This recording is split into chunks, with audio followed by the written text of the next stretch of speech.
I don't know if you prefer to move back to the audience to be able to witness the presentation of Mar Reguant. It's a great pleasure for me to introduce Mar. She's an assistant professor in economics at Northwestern. Prior to that, she was at Stanford after getting a PhD from MIT. She's been doing some fascinating research on energy, and she's going to give us a sort of a survey of her work, some of the work she's done and some of the work she's currently involved in. So Mar, thank you very much. Please.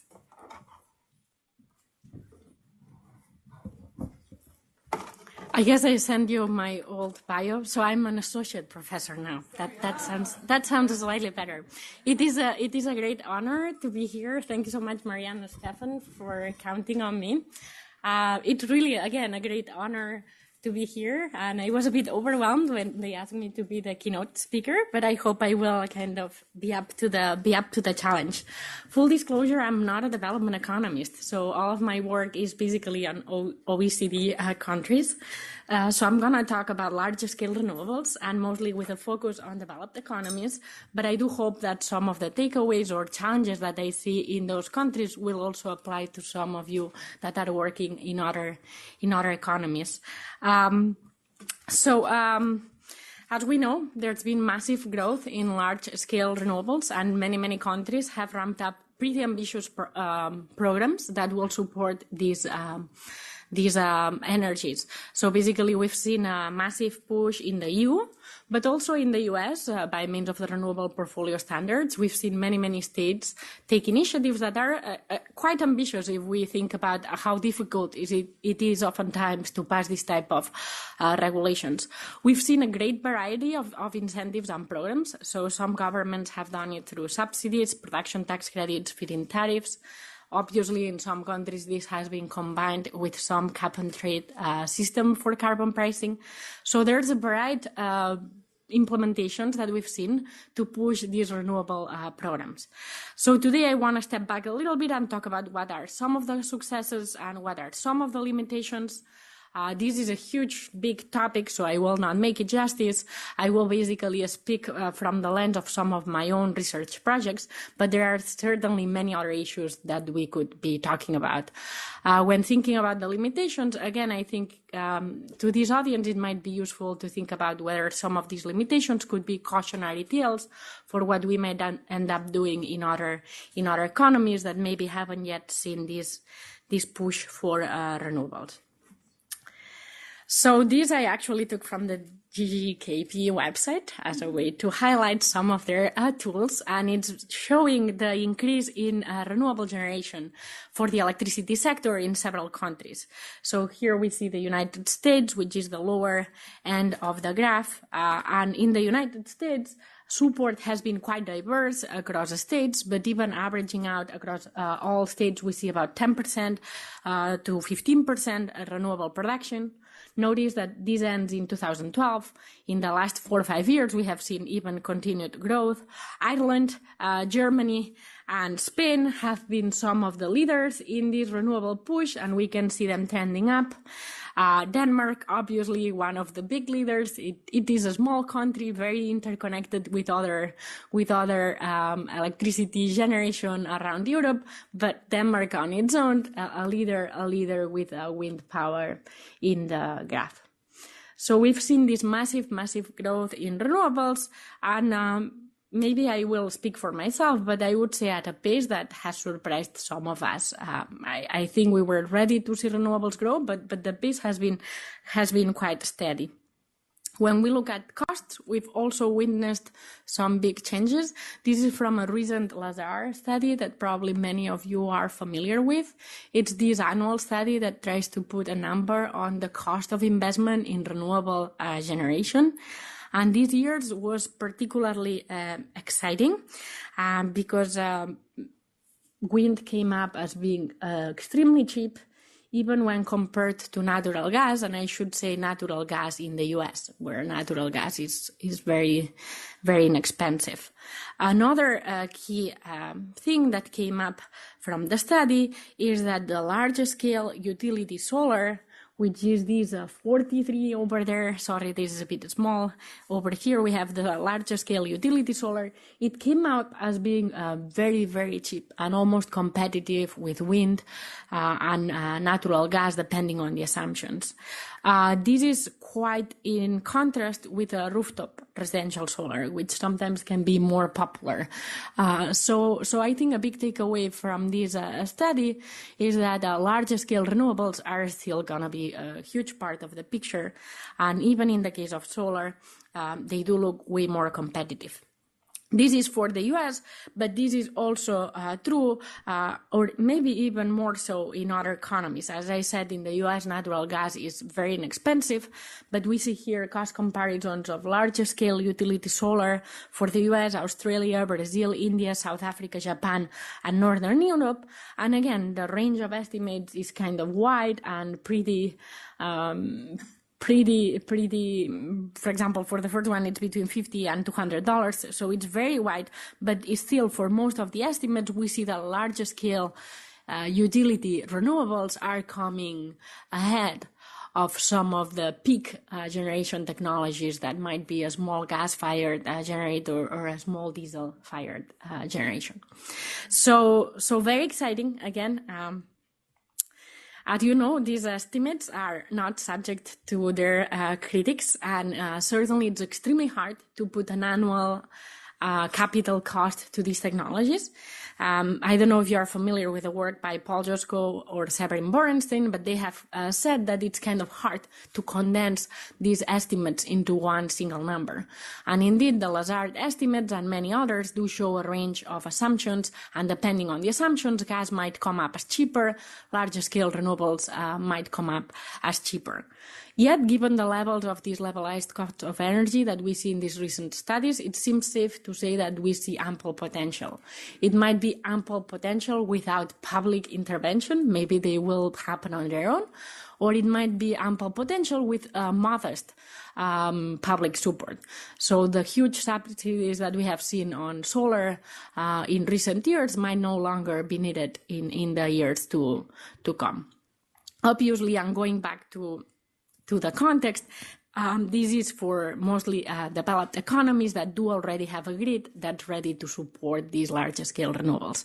So obviously in some developing countries, it might not be the case that we have this grid ready to integrate all these larger scale renewables, but I do still think that it might be safe to assume that they will still play a big role in developing countries, even if the infrastructure is not there. We might see larger scale renewables in smaller grids, maybe more isolated grids.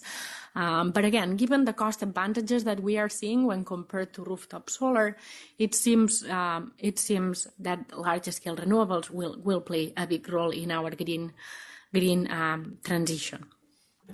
So this is an incomplete list, but some of the successes that I see so far is this dramatical drop in costs for renewables. Without this push for renewables, I'm not sure we would have seen all the technological advances that have made this possible. And again, if you ask me 5 years ago, I would have never guessed that renewables would come so close to being competitive so fast. We've also seen this major ramp up in several countries, Germany, Spain, Texas, as a state, California. And I would say there's been challenges in integrating these renewables, but we have seen no major disruptions. So a few years ago, when people thought about producing electricity with 60% renewables or 70% renewables, people thought that might not even be possible and that it would be extremely challenging. But there are several days a year that we see Spain, Germany producing their electricity with 60% of renewable energy, 70% renewable energy. Again, some challenges, but no major disruptions. Same for California. We are seeing in California now that during the day, they do have negative electricity prices. They have so much solar that prices some days become negative at the moment of almost highest demand. Some people do see difficulties in that. It's changing how we think about electricity markets, but there have been, at least in my opinion, no major disruptions. We haven't seen the whole Western interconnection go black for an hour or two. And we haven't seen Spain or Germany go on to massive blackouts or rolling blackouts in their geographies. So again, I think it's been good, and to my opinion, it's been a very encouraging development. Finally, I do think we need to think about whether renewables are possible or not. And I think it's quite a fact that they do receive much wider support than other policies. So I'm an economist. All my life, it's the one thing that I have done, economics. And I have to say I'm a big fan of carbon taxes, of course, as a good economist. But we don't see them. And if we are going to do some greenhouse gas policies, it looks like renewables might be much more feasible than other policies. And certainly in the US, we see several states, many more than blue states, that are going for renewables, and they would never agree on a carbon price. So I do think it's a good policy, and its success has been, I would say, greater than at least I expected. I'll talk today about two challenges, and again, this might be an incomplete list, or most certainly will, but it's through the lens of my own research. I will talk about two main difficulties that I see.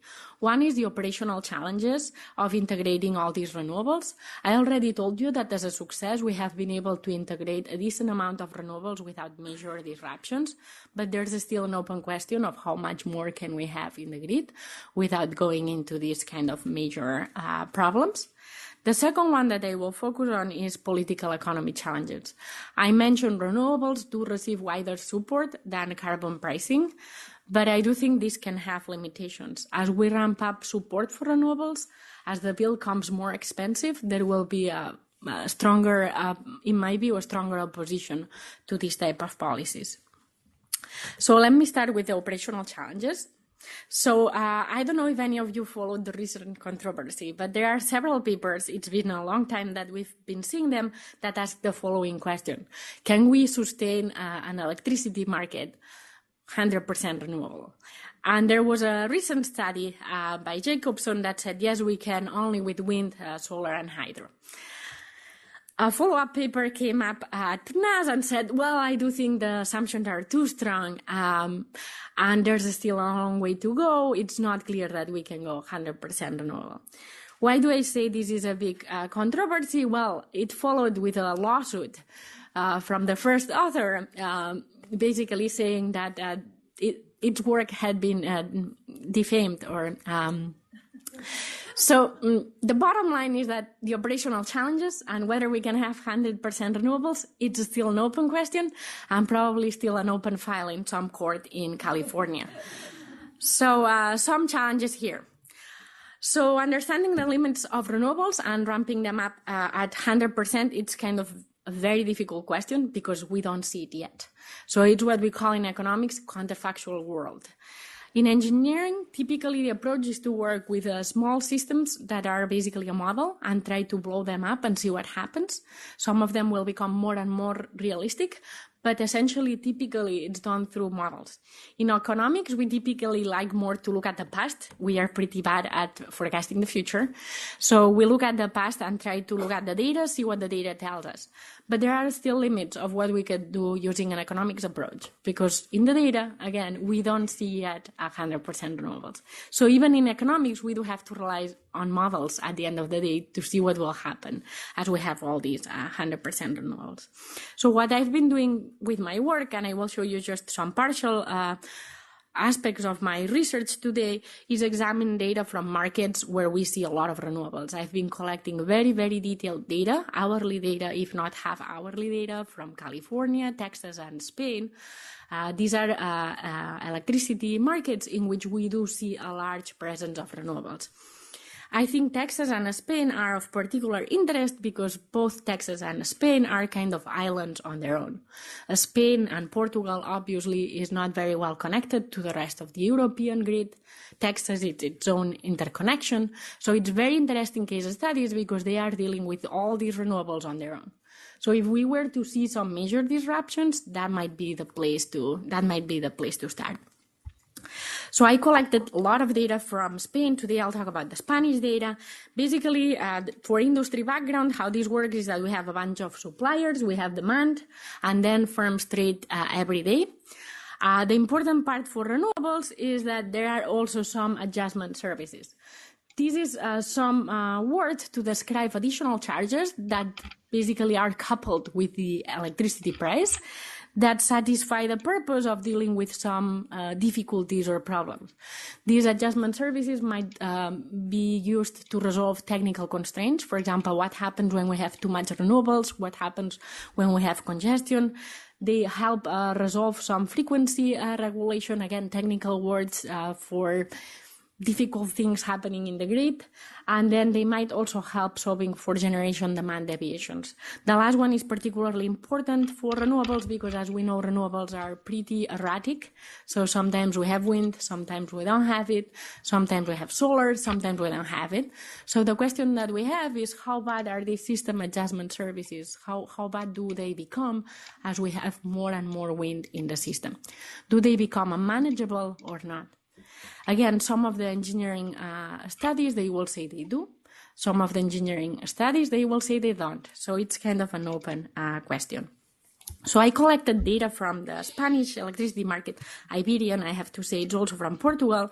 And the first thing I wanted to look at is what's the impact, the first order impact of wind on the system. And I think we know what the first order impact is because we've heard a lot about it in the policy discussions.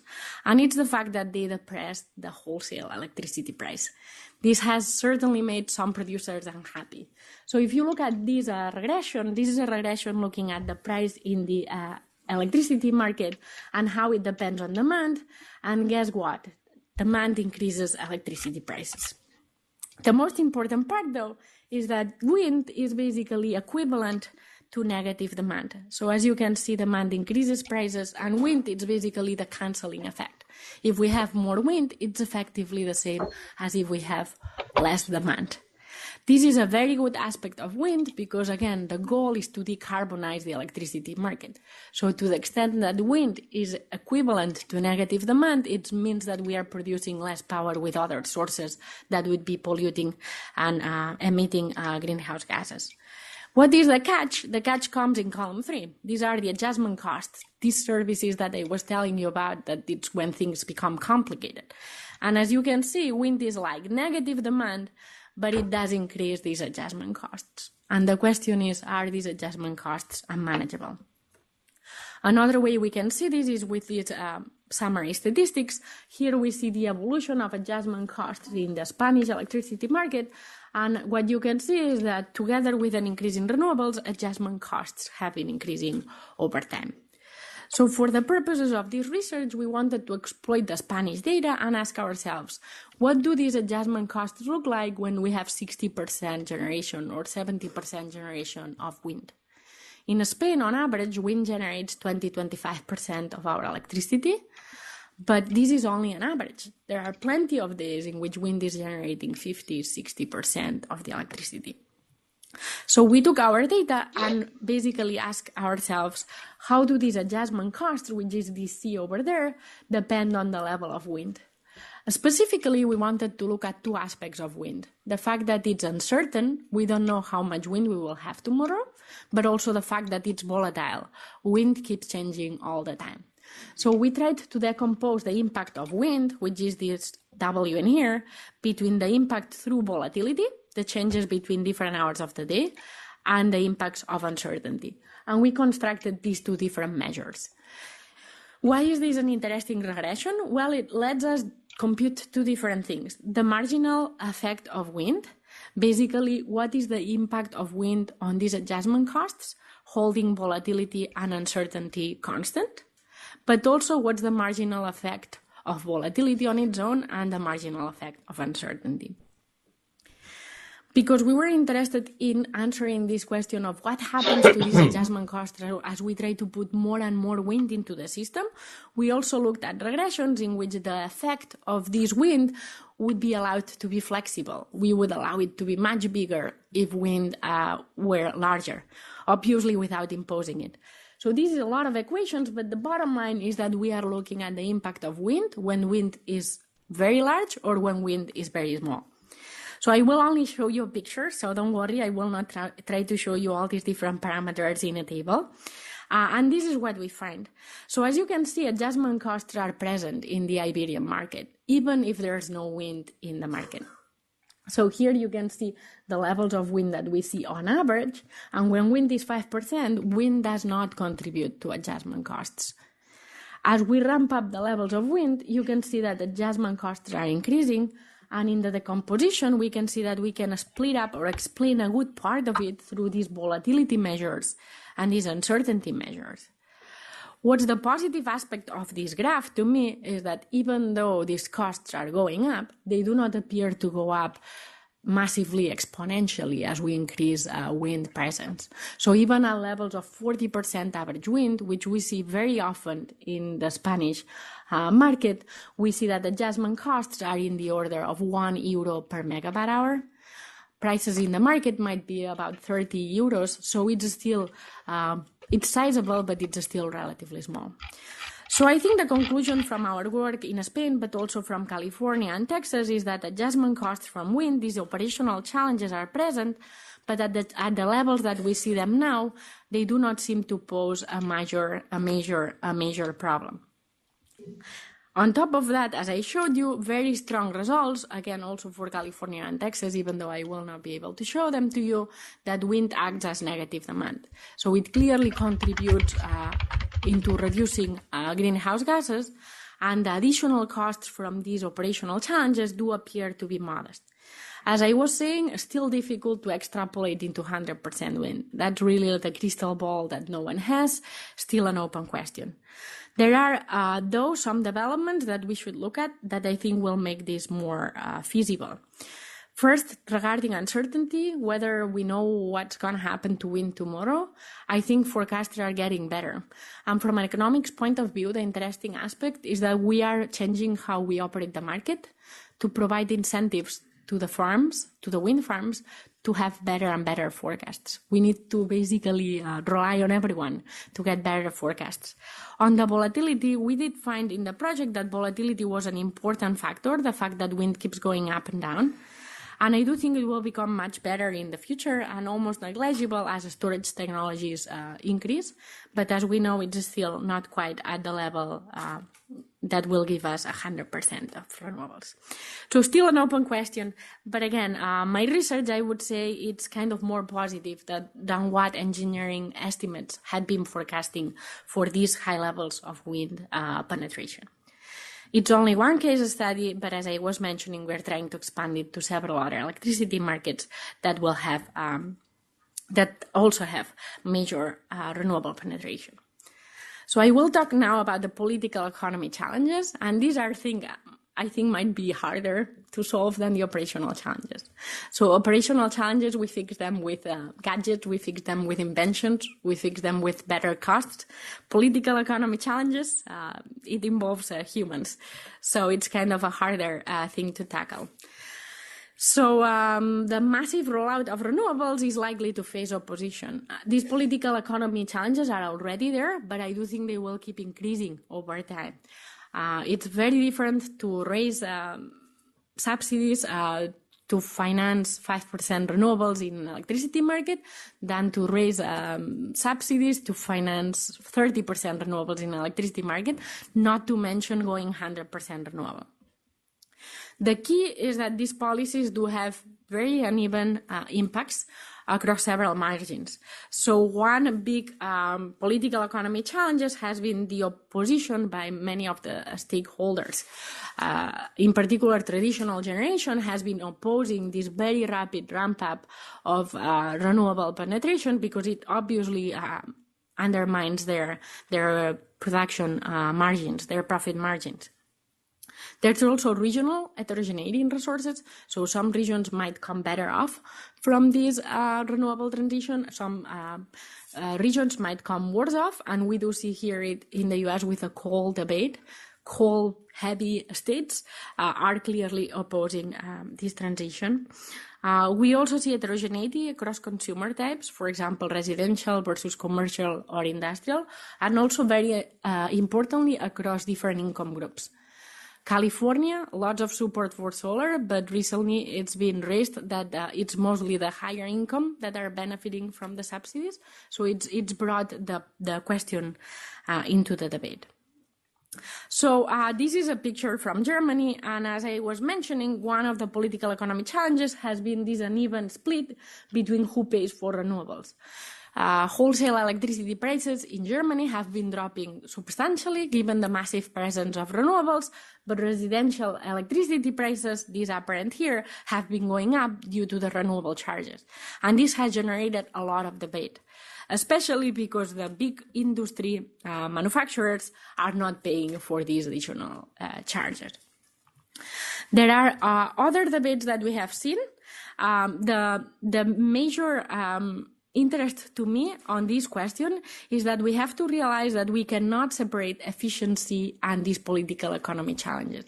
So typically as economists, we like to think about what's the efficient outcome and then how we implement it.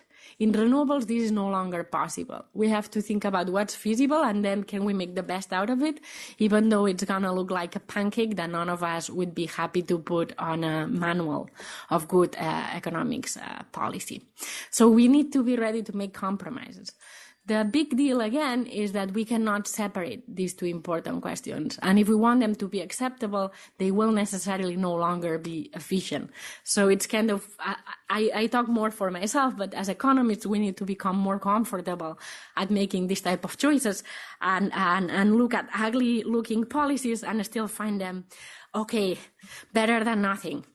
So in the renewable context, we are in some ways back to utility 101. So utilities, it's basically this big deal where we have huge fixed costs and we're trying to find a way to pay for the fixed costs. Renewables are very similar in this spirit. And the key, again, is that these large fixed costs, we don't recover them as fixed costs. We recover them typically at the margin. And this is the sense in which we can no longer separate efficiency and these distributional concerns. If we charge these fixed costs as the margin, we necessarily will impact the outcome in these markets, and we need to be ready to make these trade-offs. So I mentioned several examples where I see political challenges raising. One is this industrial sector versus residential customers. Net metering is another one where we have seen a lot of challenges from a political economy point of view. Wide support for net metering, but up to a point, and now it's becoming no longer maybe sustainable. And finally, I already mentioned some others, for example, the opposition by traditional generation, which naturally has quite a bit to lose from this fast transition. So these are some examples. In my recent research, I've focused on this industrial residential tension. I will not talk too much about it because I'm almost running out of time, I guess. But basically what I do is build a simulation model to understand the interaction between the supply and the demand side when we need to recover the cost of renewables. And again, typically, as we see it in this market, at the margin. So I use the model to consider alternative pricing schemes. When we charge people fixed fees, when we charge people proportional fees, and also when we charge people Ramsey prices. So what does Ramsey pricing mean? It's basically the idea that you will charge the renewables to the most inelastic consumers. And in the case of electricity, this might well be the residential customers.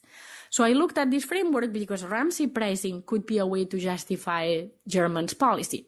We are charging the residential customers because they are more inelastic.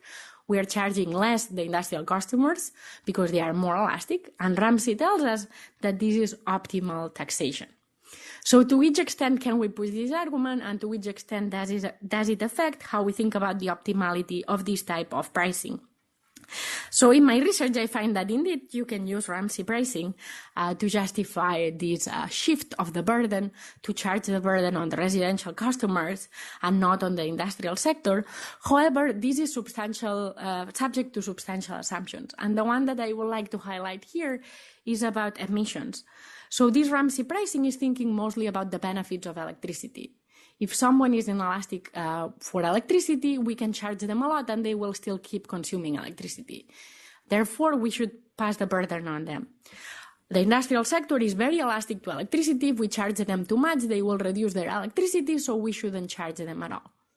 Well, that depends on what the goal is. if we think that charging the industrial sector is reducing their electricity consumption, that might well be good news in our context, in the context where we want to reduce industrial emissions together with residential emissions. The big deal, however, is that, as we know, the industrial sector is kind of a moving target. So to the extent that we think charging the industrial sector will genuinely reduce their emissions, we should actually charge them quite a bit because we do want to reduce emissions. To the extent that we think that those emissions are not being reduced, they are going somewhere else, leaving Germany and going to another country, then it might be a harder argument to push. Finally, even though Germany's policy might be justified from a Ramsey point of view, at the end of the day, going back to these political economy challenges, these policies need to be acceptable. And to the extent that charging the burden too unevenly between different sectors creates an opposition to these policies, we need to keep that in mind. This was very fast, but I wanted to highlight these two types of research so that we can keep the conversation going, hopefully, during these 2 days. As I said, from my point of view, I do feel large-scale renewables have a big role to play, certainly in large connected areas like we see in developed countries, but also I do think there's plenty of potential in smaller systems, but still large-scale, for example, utility solar. I focused on 2 challenges, probably plenty more: the operational challenges that will be attenuated by better storage, and also the political economy challenges, which I do think will become attenuated as we see these renewables becoming cheaper and cheaper. To the extent that we don't need raising public money to push for renewables, we might have one political economy problem less to worry about. Those were my thoughts on this. Again, I look forward to having a conversation and look forward to hearing about your own research.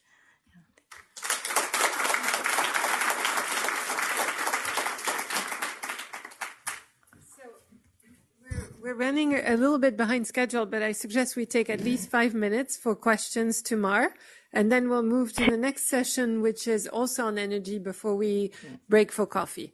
So any questions for Mar? There's a mic there. I wonder if somebody is sitting near the mic could pass the mic to you. I think you can just grab it. I should have mentioned that the insistence on the mic is not because we're all deaf, but just because we've got a lot of people following this online.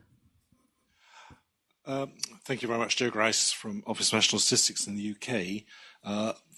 Very focused and very nice presentation, but I was slightly surprised you didn't spend a bit more time talking about storage and battery technology, not least because the regressions you've produced will obviously be dependent on the state of that technology.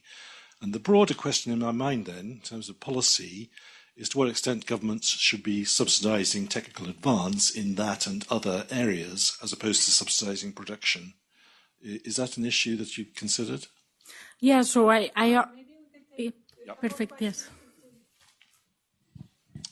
Yeah, thank you very much, Mar. Very interesting presentation. I had one question for you about, did you try to think about not by how much cost increase with the increasing the share of renewable energy, but rather on the question of what's the optimal mix of electricity production? Thank you, Johannes Ulof, GSZ in Germany.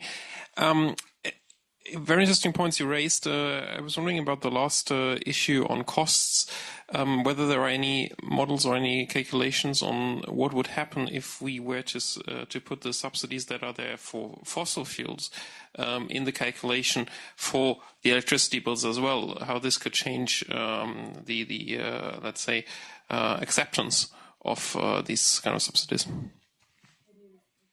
Yes. So on the storage, I do think it's a major issue, and I do think we should definitely think about the storage. Without feasible storage, I don't think we will see this 100% renewable transition. It's part of that big controversy that I mentioned at the beginning. Some scientists, they were suggesting maybe with hydro we are done, But this recent PNAS study said that actually we do need a more varied portfolio. And I do kind of agree with that latter view. It's not my area. And I certainly agree that the numbers that we get, it's given whatever technological mix they are using. Actually, I think Spain, for example, the numbers look very good because there's massive overinvestment in gas turbines, very new gas turbines. So we do have a lot of flexibility built into the system that we might not see in other markets. So Spain has been doing relatively well without much storage. We are relatively hydro short because we do have this massive overinvestment in flexible turbines. Yes. Christian, let me remember. The acceptance, if there's any kind of figures on this. You mean capacity payment, for example, or no, just the bills for the consumer in the end.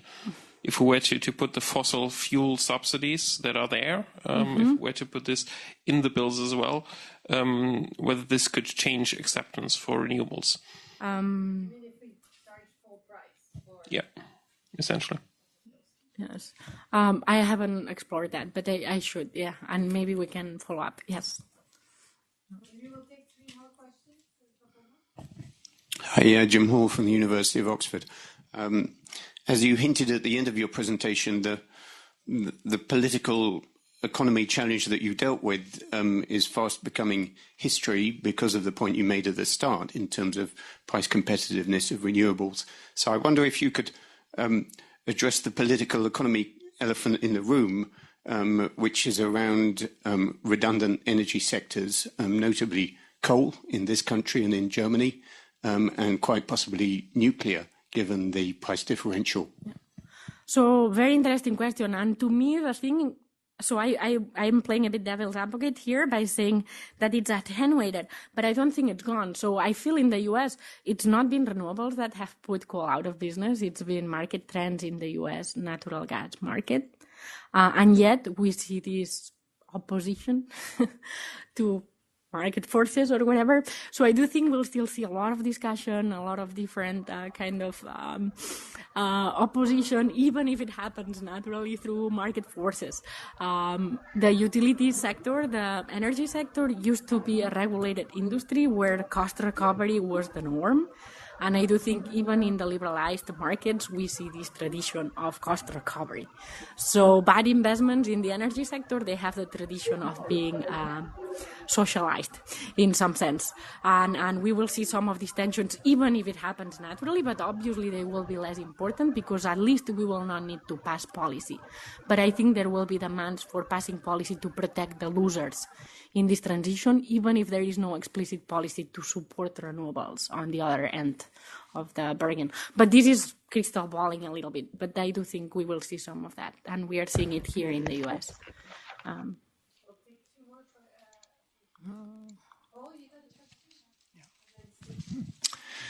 Yeah, thanks. Paul Eakins, University College London. Nice presentation, thank you. I just wonder, people have been so wrong in their forecasts of renewables, most obviously the IEA. And I wonder, I mean, obviously it's always good to get ex post analysis, but the situation is moving so fast that I think it's a very brave person who makes any kind of predictions about what we might move towards. The main challenge that I would see, which you didn't really touch on, was how we're going to get an electricity market that will support these very low marginal costs and the very high upfront investments. And I'm just wondering if you've thought about that at all. Yeah, definitely. So this is part of the second part of my research. And I do think we will see basically these capacity payments playing more of a role. It's capacity payments, it's payments for having generation available. It's kind of paying for the investment rather than the production and the margin. We've seen them growing a lot. I was surprised talking to the PJM, the Pennsylvania, Jersey, Maryland market. Capacity payments are now 30%, I think, on average of their electricity bill. And they used to be 2-3% of their electricity bill, not 15, 20 years ago, something like 5 to 10 years ago.